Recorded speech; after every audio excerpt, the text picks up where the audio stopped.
Welcome back to Real Talk, everybody. We're so excited. I hope everybody had a great holiday. We have a big episode planned. The first movie we'll be talking about is Wonka. Oh, getting right into it. Yeah. We watched a lot of movies over this break, I feel. We watched a lot of the same movies. Yeah. So we have a lot to talk about. I hit my 54th movie of the month this morning. That is crazy. Oh, how many are you at now for the year? 361. You're gonna make it there before Tomorrow. You'll literally have 365 before the year's over. I'm gonna do Brown Bunny. My guy Vincent Gallo will take me home. I'm so hyped. Yeah, but Wonka, first, how did you feel about it?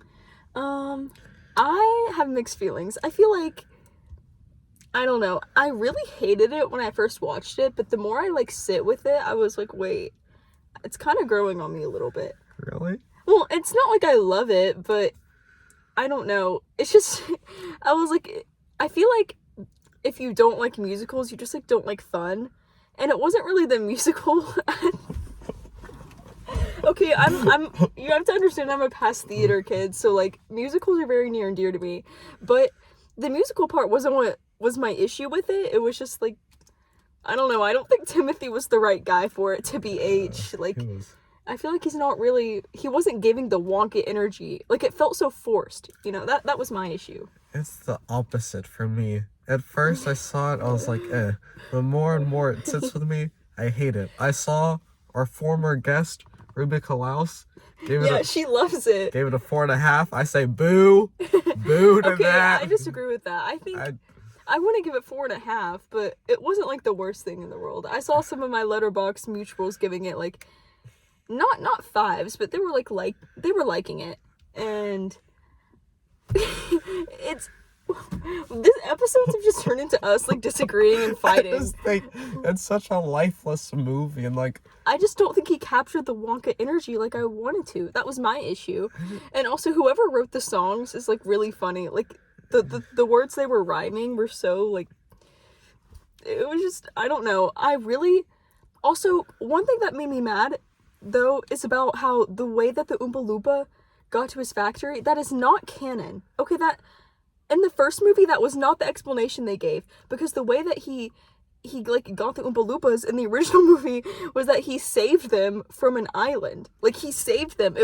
Which I guess that's kind of what they did, but he didn't save him from the island. He stole from their island and then was in debt. So I don't think that's right, and that made me upset. But Hugh Jackman as the Oompa Loompa was so funny, and I think it's so funny that he hated it, and he's yeah, I only took it because I need money. Yeah, it was Hugh Grant, but... Yeah. Oh, did I say Hugh Grant? You said Hugh Jackman. I meant Hugh Grant, guys. I'm sorry. Yeah, I just think it's I don't know why I knew. Sorry. A majority of the movies send the most bland sets. I think the story is just so. Willy Wonka, they did him dirty because he doesn't do a single productive thing in that movie. Yeah, that girl was doing all the work for him. His 12-year-old girl. His little friend was the one with all the ideas, getting them out of everything. Yeah. She bought the store. He had no initiative. He didn't know. He needed to take how did she buy the store? What money? He needed to take an economics class with Jennifer Bundy and listen to the Econocast because he did not know how to deal with his money. He goes there with 2 coins, and he gives 1 coin away to a homeless man and loses the other, and is gonna sleep on a bench, but then he becomes human trafficked, and it's I do think he committed a lot of, every time he would do something, I'm that's a crime. Yeah. And also, yeah, if you think about it, it's kind of about human trafficking and capitalism. Yeah. If you think about it, it's kind of really deep. So maybe the reason you don't like it is because you weren't getting the vision, but... I saw the vision they were going for, but I don't like the cast either. Anyway, it's enough droning on about Wonka. Yeah. Next movie. What are we talking? Are we talking about? Saltburn. Oh, look, this is okay. Every criticism I see of it is real and true, and I also am critical of it. But there's something about it that I can't stop thinking about it, and I can't stop watching it. I'm gonna do another rewatch tonight, even though I have other movies to see. It's just Emerald Fennell is a really good director. She's a good director, but she's not a good writer. And she ruins her movies by trying to make them I don't know what the word I'm looking for. Like, Deep. shock factor. And I'm like, Provocative. stop. Like, and also everybody, I was expecting it to be really weird because everybody was talking about it. I think it should have been weirder. I'm like, it wasn't that shocking. I feel like, and then I figured out what was going to happen at the end whenever there were like 40 minutes left, and I was like, but Yeah, another disagreement on the Real Talk set has occurred. I do not enjoy this movie. I do not support it. I think all the provocative scenes are just forced and fake. I think the visuals, well, they can be nice at times. it was beautiful. They're nice at times. They just like don't really create much of a vibe. When you watch a Terrence Malick movie, his visuals create this beautiful vibe. For I think Saltburn, it's like you see them, they're together, moving but like- they don't go together. I feel like I'm going to aggressively but respectfully disagree with that. The visuals the entire time were very beautiful. Like, I feel like if there's one thing Emerald Fennell can do well from like a non-biased standpoint is like capture the vibes. And I feel like the movie definitely it was vibes over story, which normally I appreciate, but there were times where I'm like, Emerald, like please. But I don't know. I just I'm a fan. Call me a sheep. I'm a sheeple. I'm a part of the sheeple. The Saltburn Nation. Okay? I love it. I wanted Saltburn to be good. I thought it was going to come out, be this amazing movie at the festivals. I thought it was going to be a secret Best Picture contender. I wanted to enjoy this. I did a little double feature with this and Napoleon, and it didn't work for me. I think if it's one of those movies where it has a bunch of interesting scenes individually, then you can clip and you see them and you're like, oh, I want to watch that movie. But you watch the whole thing together and it's like, there's something not working. Plus, if you're a vibes movie, I just don't think you can have a karaoke scene. It just kills it. It was a big part of the story, though. That was I a know. necessary part of the story. Like, I don't know. I thought the one like necessary part was a good scene. I was like, ooh, like the actual like other karaoke outside of that, I was like, ugh. I feel like I wish Oliver had more depth. Like, I feel like he was kind of, Yeah. like, he's supposed to be this, like, complex character, but I'm like, I'm not getting that. Like, I need more. So, like, I understand the criticism, definitely, but I feel like as far as vibes go, like, I feel like it was there. I respect that, Mallory. I think it's a movie that'll live on in time. As many people watch it. I don't know if it will live on. I don't know if it has, like, long term. Yeah, I think it's such a strong movie year. Also, I think it's really hard for me because I have a very big crush on Jacob Elordi, so that's why I like want to give it like such good praise. I'm like, yes. Yeah. But That's no Succession. so maybe it's a little biased there. Because especially after watching this movie, my Jacob Elordi like love has grown so much. Like, he did a really good job in it. But I thought he was solid. I preferred him in Priscilla, but he did his best. I think that movie I would give Saltburn like a 2.5 out of 5. 2.5? Yeah, that's what I give when they have like ambition but it doesn't really work. I would give it like 4.5 even. Okay.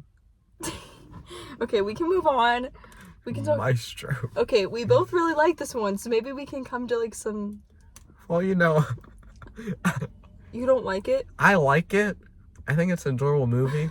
But as I craft the 2023 top 10, I'm like, is it gonna be included? Yeah. Like, it's already like at number 8 right now. I don't know if I would put it on mine. Yeah. Because I feel like there are times where I'm like, he just wants that Oscar so bad. Like, Bradley Cooper is begging for that Oscar.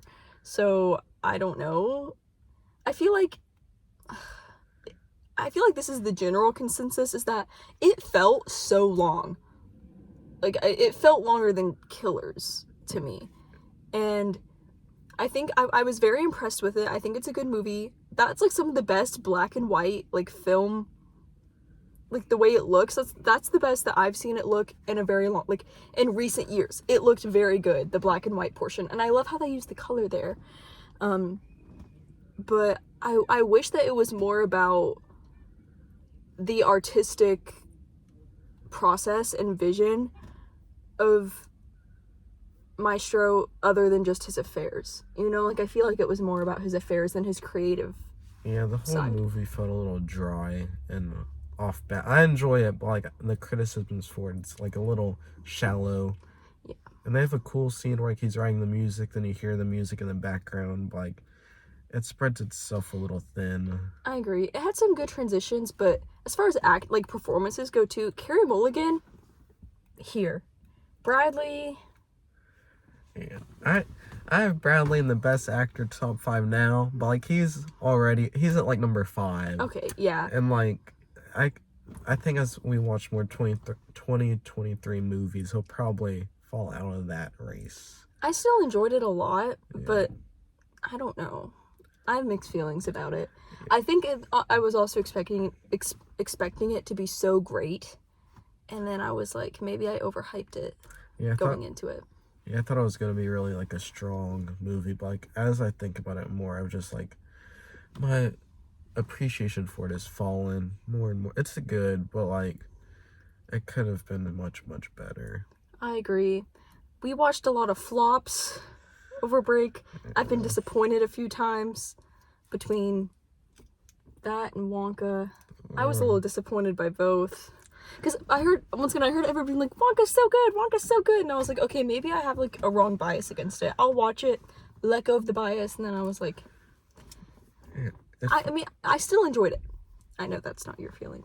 I think because it was silly. I was giggling, kicking my feet a little. Like Hugh Grant saved that experience. Like Hugh Grant saved that movie for me. It was... He was only in a few scenes. Like I wanted to see him in more. The way he was talking about it, I thought he was gonna be in a lot, but he was only in a few. If he's not in that movie, I don't know. I believe I said Hugh Jack. Yeah, I was like, wait a second. Hugh Grant. Thank you so much for watching this episode of Real Talk. We're so happy to be back. It's been a while, but you know, had to take a break. Enjoy the holidays. Yep, I missed it. Yep, but we had a longing. You know, I feel like a void is missing when I don't. I felt homesick. I was like, I need it. I checked the channels, no like video, and I was like, need something there. Yeah. Thank you for tuning in. We're gonna go play some basketball now. Yeah. Bye. Good day. Goodbye. Oh, we didn't do the heart. Okay, goodbye.